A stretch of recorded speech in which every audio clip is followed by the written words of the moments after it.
it's really amazing. We're really encouraging people to tune into the shows that you've done, we've been doing, that everything's sort of in a bit of a sequence and everything, But it's amazing because anyone's observation of any moment only can have meaning as a result of having observation before and afterward.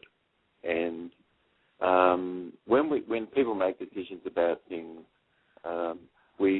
it's really good that we can have a sense of what's happened before this moment and then what happens after also. And that way then we're sort of more able to see the whole thing and be more in our totality. But just because there's a sequence of things that happen and then there's successive sort of points of observation, because things can happen in a similar time, that's called ad hoc reasoning, and that can be fallacious simply because something happens in a similar time frame doesn't mean necessarily there's any cause and effect of things, you see. Yeah. And then many things have occurred perhaps for something to come to be the way that it is. But everybody could know that a lot of these judicial courts and things are not really judicial courts of anything that's of any record much, and that even that record could be kept somewhere. That record cannot necessarily have been brought forward, and that sort of thing. You see, you've got a lot of things going on where the judicial system certainly is being controlled, and even people's reasoning can be ever more solid by being able to know what's happened before. That's created the condition, somewhat, what's the sequence of events that's occurred before something.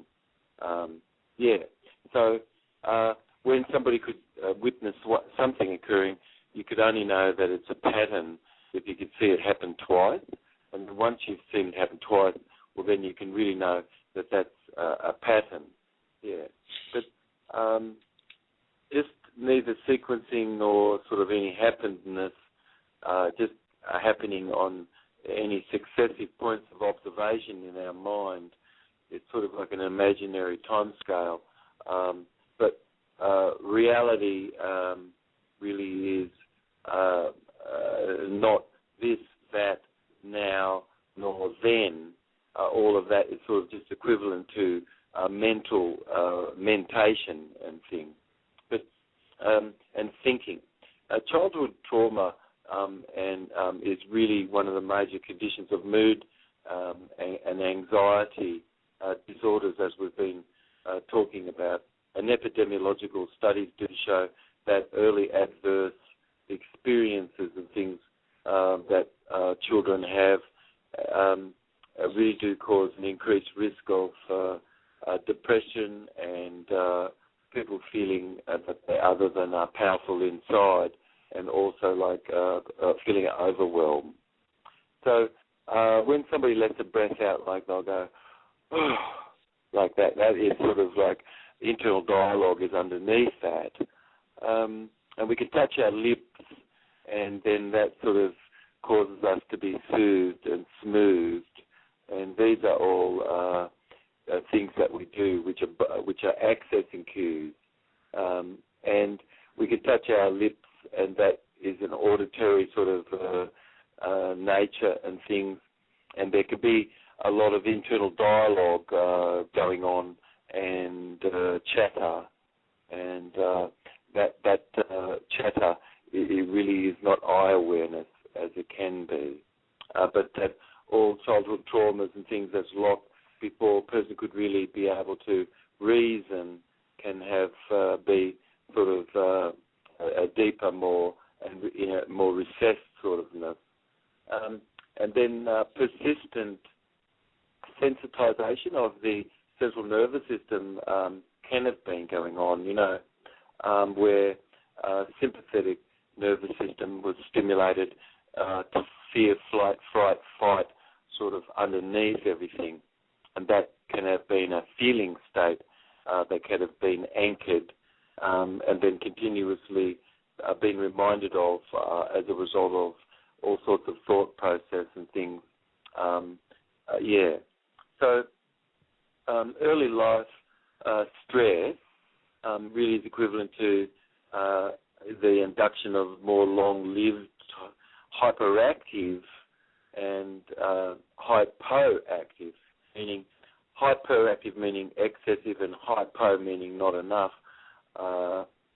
activity and reactivity of corticotropins and corticotropic releasing factor, and then these substances like that release cortisol, adrenocorticotropic hormone, epinephrine, norepinephrine, which are stress hormones, do acidify, and that can have been a state that had occupied a person underneath everything, and that needs to be like an icebreaker, and something needs to be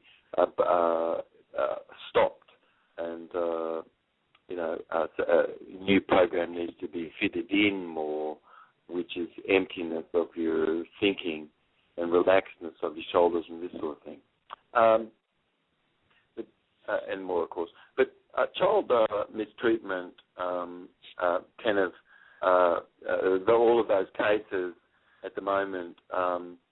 There's a lot of victims of the child abuse laws and things, and all these cases are just anything that's created gets underway, and they're traded on the stock market as derivatives, and people are gambling on that, and that's the new Ponzi scheme and things, where money is being created from a bad debt, being bundled and mortgaged and sold and traded, and then downstream, of course, is a child mistreatment because there's no courts of record properly like it's supposed to be, and there is no legal remedy offered, and then who really cares about that in an eugenic pattern of wanting to cull the population. So that there's no remedy for retaliation at all, and that there's no constitutional legal remedy except in Uniform Commercial Code and enforcement of private contract law and things. And that's where people can have their common law remedy. They could learn how to do this. That's how we used to always do things. But early parental loss is equivalent to a person ending up sort of more bipolar, and then the people around, for instance, Dakota, are just sort of lying to him, and he even thinks perhaps I'm dead. It's so bad, isn't it, right? But I have to do what I can to enforce more private contract, and I've done what I can not to create any controversy about all of this, but it just is moving along, and apparently it was just put in court that I'd abandoned the kid, my boy, which is just total bulldust. Anybody who is listening to me, who knows me, knows that's just absolute bulldust. See?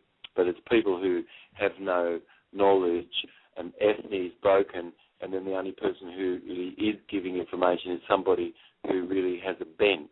Yeah. So, anyway, but alterations in neurotransmitters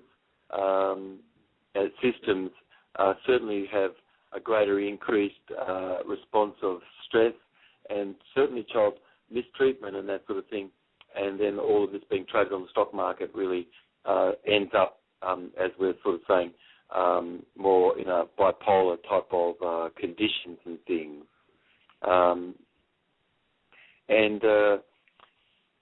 Eye awareness, the opposite of truth, doesn't exist, because there really is only existence, and this is equivalent not to any required cause having to be, and locality of describedness, with sort of basic sort of reference points. It's just a locality of describedness with basic points of reference, that's all. And that can have occurred in a timeline of something, and that simply, of course, it's not necessary of any cause or effectness of one thing affecting another. But the block to I is the mind itself, and people sort of knowing, or they're thinking of their knowingness, and then their knowingness can cause them other than to be accepting of something which is happening where a person is being healed up. But sudden moments sort of standstill, of the totality of all of this, really, this is equivalent to I-aware. And I guess, I've been through many shipwrecks, and wherever I've been, I sort of really do what I can to trade the ballast of the boat where I am, and it's an unexpectedness of an abyss opened in front, and unexpected sort of travel and things a bit, and this sort of life being, and eventually, of course, you really do long for the quiet and the peace of stillness and things. Yeah, but that this is something which is possible to find inside as somebody's really on the road.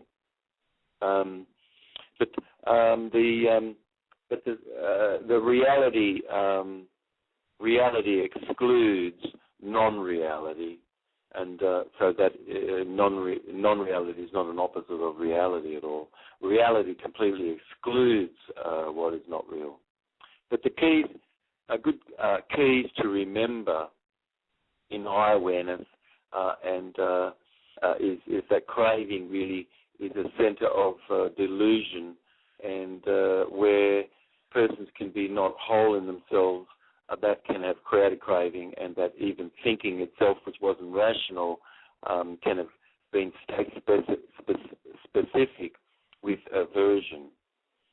So all memory, learning, and behavior is state-specific, and little things that people are reminded of can have caused them to other than be remained in a whole bone pattern state. And that pictures and feelings and sounds and sights and things could have been acting as a trigger and triggering a memory, and created that craving because of a state specificity of something not being whole or total, and then having triggered ever more internal chatter and disruption to ease. And I-awareness is stopping all that, recognizing the indulgence of all of that. But long life, having a good long life, is equivalent to a parasympathetic nervous system, which is more baseline function primarily of a relaxedness and letting go, and then with only few sort of sympathetic nervous system stimulations, which is sort of getting ready for fear, flight, fright, or fight sort of response or something. But people living in a world where the opposite of that exists are not other than going to have a good long life. So the body is the mind's experience of itself. We perceive everything through the use of our body, and it's uncommon, powerful sort of beautiful gamma rays are emitted as the person has both right and left hemispheres synchronizing as one. And both your hemispheres of your brain are synchronizing as one, and you have a greater amplitude of electricity available in the whole of your body. Yeah. You see, but healing learned helplessness is really having a deep understanding and having more 24/7 I-aware chipping away, because negative counts a double as what a positive does. And so in I-awareness, you have to have this I-aware intention 24/7 as it is, until such a time it is that this becomes fully what your original condition is again.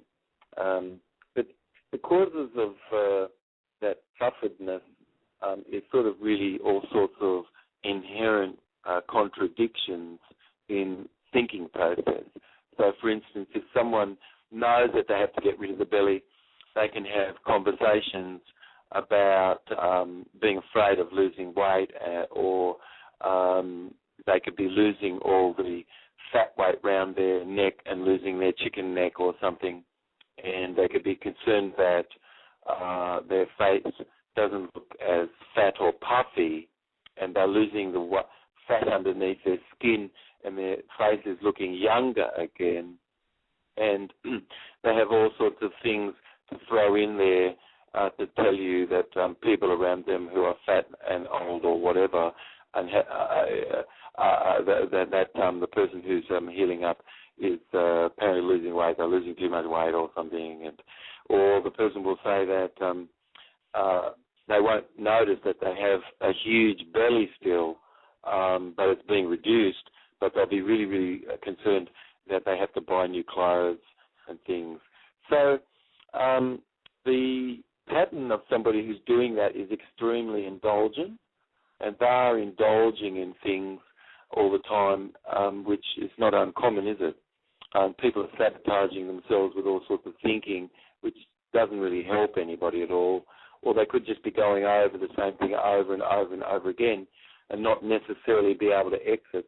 But learned helplessness is really something which we really do need to care very much about. And, for instance, my boy might be asking all the time, what is up with me? But there's no answer, you see, because he's being kept cloistered. And so the causes of sufferedness is all separatedness and people interfering in other people's lives and creating that deep separatedness so people cannot necessarily be with their family. So that's one thing. And then the other cause of a sufferedness is all sorts of ways that people could have thought that they other than are connected in their being, and then what to do about that. And then other causes of sufferedness is instability and not having ease of ability to maintain your internal homeostasis. And then other areas can be really to do with your preferred mode of sorting information. It could be actually having gone toward pain versus having moved away, or it can have not been or empty of having moved toward pleasure, but that it could have even been moving away from something that would be pleasurable. So it's like, wow, you know. So these are preferred modes of sorting information that can have been there, which is aversive programming, and where there was not approach, but away and outside of, and that is more painful, and not an approach of toward, but avoidance. When a preferred mode of sorting information, where you're sorting for things, focusing on what makes sense versus what doesn't make sense, or what fits about what's said versus what absolutely doesn't fit at all. You know, it's sort of opposite. So people can be responding to each other in congruent ways, or just looping and going over the same stuff, or doing a cross sort of a stitch, and polarizing. And where somebody can have had a pattern of dissociatedness more inside, or looping and going over the same thing over and over again and not exiting, that all comes from physiology which is other than integrated and congruent. And integrated and congruent physiology is more as you're in your playful state, and you actually are able to remain more in your playful being. But how can you do that if you're on the phone all the time, non-stop, 24/7 when you're awake, or you've got something you're staring at all the time, non-stop, or something, you know?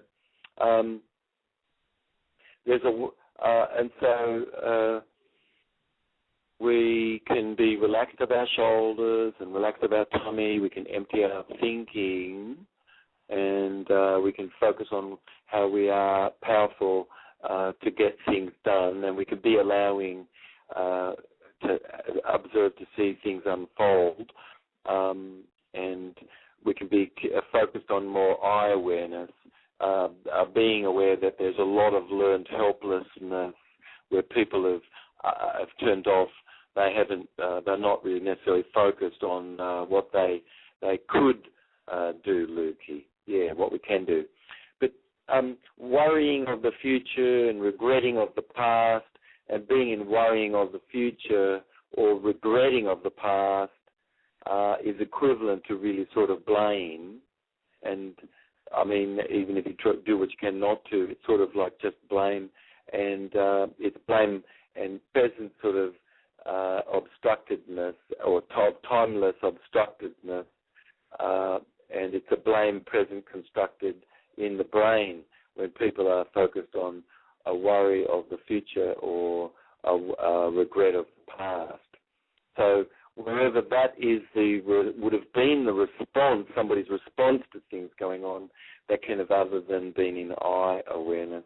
Because as you are remained in eye awareness, the prefrontal cortex is open, and you're relaxed on your shoulders. You focus on what you can do versus what you can't do. You focus on what the outcome is versus what the problem is. And eye awareness is as 50% of yourself is empty and 50% of yourself is caring.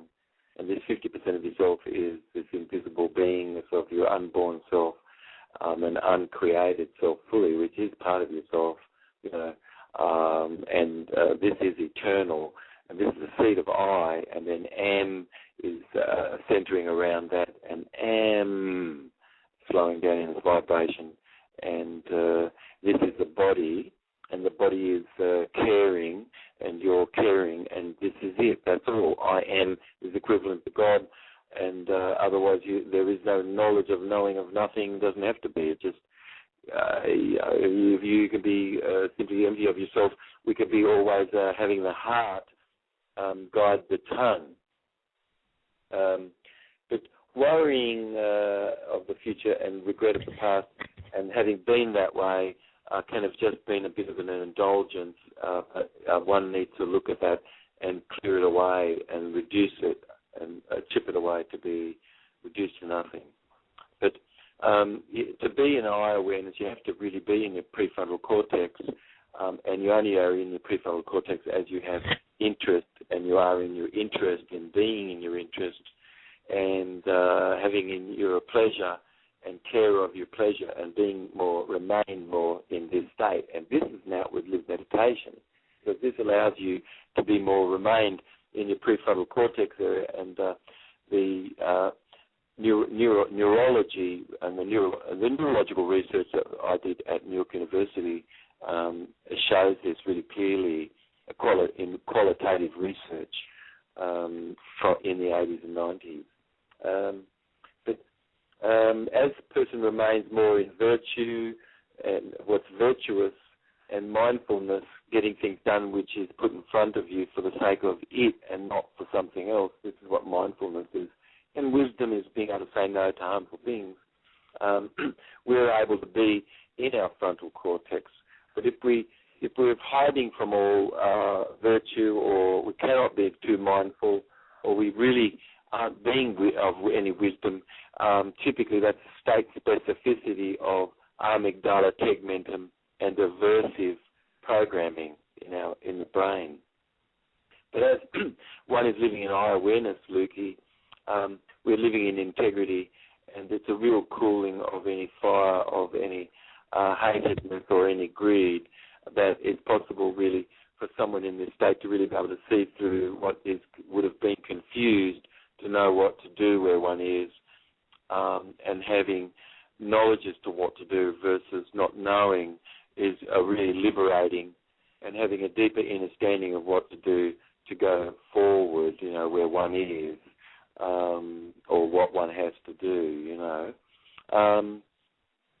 But learned helplessness really can be cleared away in eye awareness because as you can be having a focus on virtue, which is very important. This is your meditation. It's just like knowing how to walk correctly or how to sleep and have wakefulness, have rest and activity. But learned helplessness can be being cleared away more by being focused in virtue and having mindfulness and wisdom. And then in virtue, you have the ability to be able to regulate things more and stay in negotiation and open communication.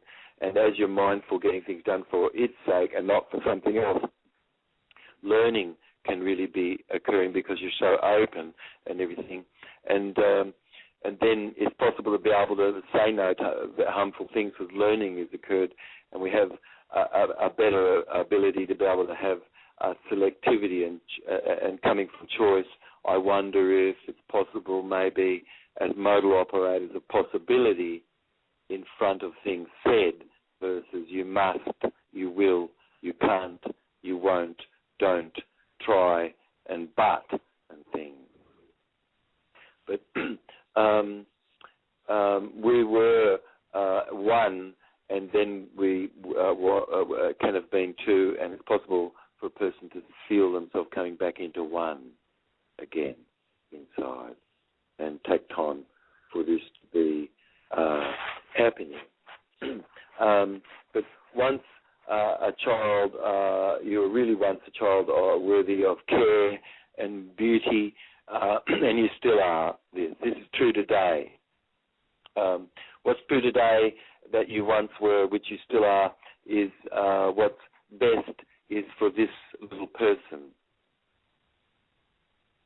And still to this day, what's best is for this little person. See? And progression really is along more unnurtured awakening in yourself. You know, so we progress as a result of our ability to.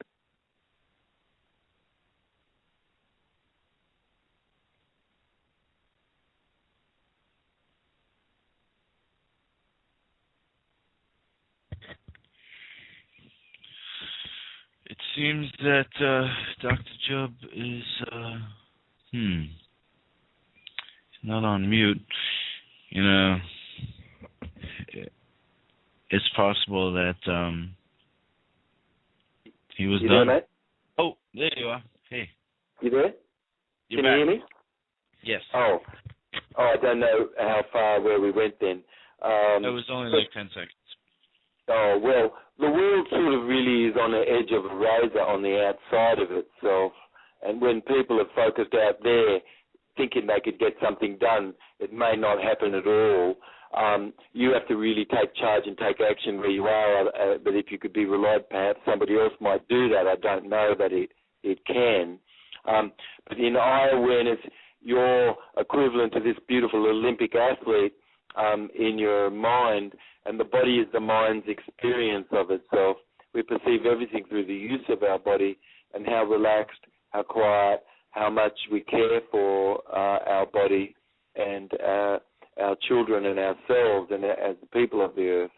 But the key points really, Lukey, are to remember in eye awareness and that once you were a child worthy of care, that you can remember this and that you still are this beautiful little person. And you have an Olympic athleteness of your mind in your care for yourself and others this way. But key points can be, people should really be able to change their mind and keep the change. That's the best thing we can do.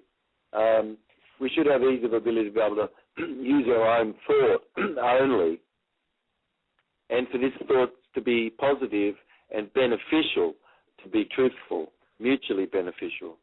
It's possible for us to be focused on virtue we've been talking a bit about, which is good. Mindfulness, which is getting things done for the sake of itself, and having perfect detachment. And wisdom, we've been talking about, which is really saying no to harmful things, and having these three pillars, virtuousness, mindfulness, and wisdom as pillars. Interest is really, we've been talking about this in neurology, interest and pleasure create whole brain functioning, and aversion and inhibition and dissociatedness creates limited mind function, and people should get out of others' way and stop interfering in their lives. That's so wrong, you see, and that's what's occurring for my boy. You have people really interfering in his life, not telling him the truth at all, and not even being truthful with me as his daddy. And then you have people just wanting to shut others out and not ever caring to know what's gone on in the past or anything, you know. And that's a world at the moment which needs to be broken. That's a very serious impasse, you see, yeah.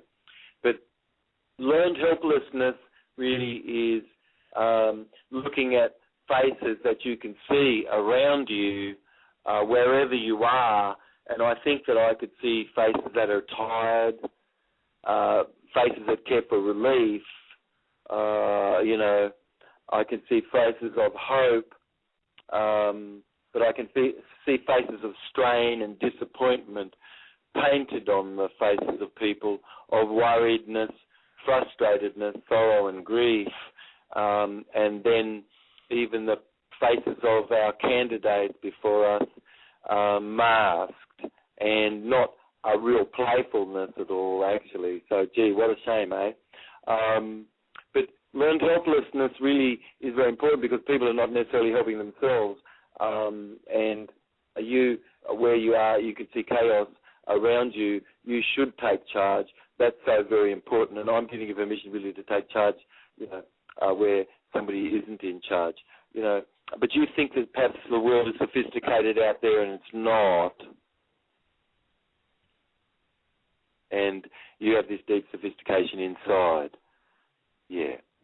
So the subtle loneliness and hurt and anger, you know, it causes the orbital muscle of the mouth to be pressed down and pressed. It thins the lips over time as they become pressed together more and more, and people end up with a droopy sort of like top lip. Yes. Little by little, if they really are upset more, the bottom lip gets pushed out more, you know. But the corrugator supercilia, which causes the brows to be knitted together, become furrowed. People end up with lines always raising their eyebrows perpetually in vision, letting you know that they're always doing something inside. So their faces always perpetually doing things, and that is like a window into the internal matrix of the mind, really. You can see people always having to sometimes be holding on to something, always in their hands, or you can have people always having to pick or something continuous activity non-stop whilst they're living. And these are examples of learned helplessness having occurred. And the specified cure we've been talking about, mate, this is eye awareness and learning about whole brain functioning and practicing eye awareness and whole brain functioning, you know. Whole brain functioning really is equivalent to brain synchronization and integration. And 33% of our brain is the prefrontal cortex, and you're only getting in there as your result of interest, right? And all memory, learning, and behavior is state-specific. If you've got interest and pleasure, then you're going to be engaging more whole brain patterning. That's right. And if you would have allowed something else to be there, negative counts double. Neurology does show that. So you have to really, really have an intention to remain more in eye awareness, to have the whole brain functioning in your patterning, which is sorting toward things in life, moving forward, and not being focused on what you're moving away from or what is outside of or away from or cut out of. See, where people want to cut out others, where they want to ostrich and not tell others and hide and not be able to speak the truth, there's an enormous lying going on, and those are people who really are eating themselves to death, God help us. But for the children, everyone, this is a person who's a child, and this is something which happened to them, and they're just doing the same to others. So it's sort of a trauma reenactment syndrome, that needs to be broken. But the left parietal lobe and the right parietal lobe of a child and a monk and a sage, there's very little activity going on there, and that's very common. That's the most common thing between a child's brain, who we consider to be an angel, and also saints around us. They have very little sort of activity going on in their parietal lobe, where they're comparing this and comparing that and comparing all sorts of things and having a lot of internal dialogue which over time can be chipped away to be shut off and reduced. But the left parietal lobe does connect us with the outside world by virtue of our language exchange and getting us up and moving us and sequencing movement. The right hemisphere is connected to more internal milieu by the the medial forebrain bundle, connecting the whole of the more right hemisphere and connecting to internal milieu more than the outside. And if the left hemispheres are being disconnected, sort of thing, a person cannot know that voices are coming from inside or outside, sort of thing. Our brain is meant to work both hemispheres functioning together more in a beautiful relation with each other, but in a gestalt, as we're talking. So the medial forebrain bundle goes to the right hemisphere, and it's more gestalt processing, and on-off is the left hemisphere, and that is connected more to the front and the back, and involves more thinking and then connecting your actions. And our brain really works by both hemispheres functioning, and wherever pleasure is, it creates more whole brain patterning, and where aversion would have been, it caused limited brain function and primarily only right hemisphere brain function. And so when that kind of occurred, executive guidance and the faculty to inspire creative influence of the future and these sort of things can be other than present as it should be. So interest, we've been talking about it, and pleasure create more whole brain functioning, and this is equivalent to you having your prefrontal cortex area engaged and involved in your behavior. But if you would have been averse in your thinking in the past, you could have only had limited mind function. You could not have been in the frontal cortex. It could have been difficult, really, to be able to transfer information. And scotophobia as a neurotransmitter can have been not regulated properly, and transfer of information from what occurred during the day can have not made its way to become present again for the following day, you see. So people can have just been stuck in the state past, not having had easy ability to change anything much around. Certainly if they haven't had deep sleep and this sort of thing. But we can talk a bit more about this as we go. I thought we should really cover a little bit just the basics of whole brain functioning and eye awareness in our programming with each other. And the most important thing is you could just remember this, is that pleasure and interest creates whole brain functioning, and aversion and inhibition and avoidance creates limited mind function.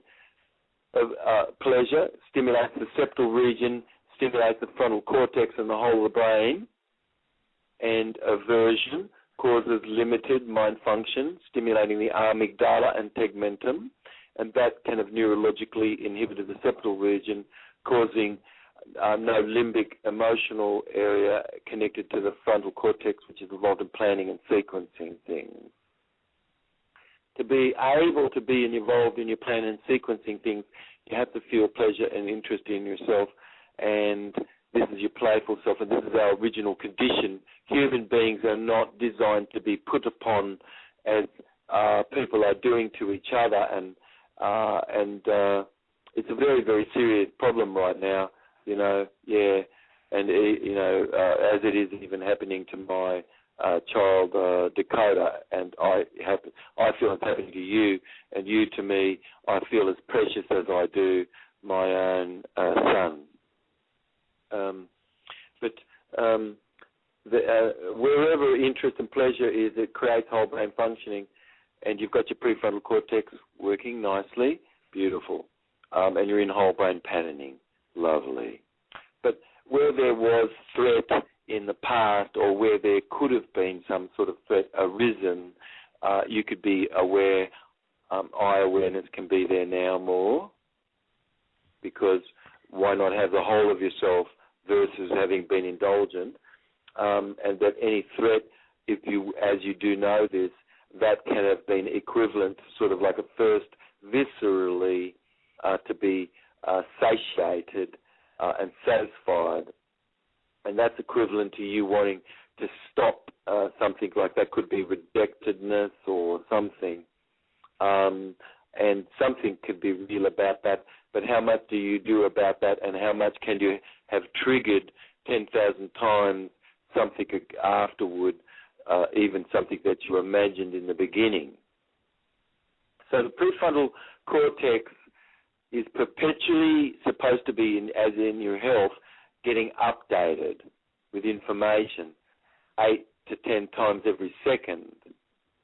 And that's assisting you to plan and sequence things and to know what to do. But if you reversed, if you would have felt inhibited and you would have been focused on what's outside yourself, what's away, what you're moving away from, rather than what you're moving toward, and what is within you, what you have, what is your resource, what's your outcome, and stay with these things. It's enough. Your prefrontal cortex area then is being updated 8-10 times per second, and you're able to be in your executive guidance. You're able to have the faculty to inspire creative influence of the future. Otherwise, aversion could have caused limited mind function, and it's like a flame that was lit in the front of your brain, other than remains nice and lit and shiny. So inspiration that's fueled with beautiful emptiness and pause in your expiration, and pause on your empty breath, and lengthening of your inspiration, and these pauses are sort of the state of nirvana and emptying out of everything. And that's possible to live this way, and this is an original being, Lukey, and this is a state of mind, original being, Lukey, and this is a state of mind, original being, Lukey, and this is a state of mind, original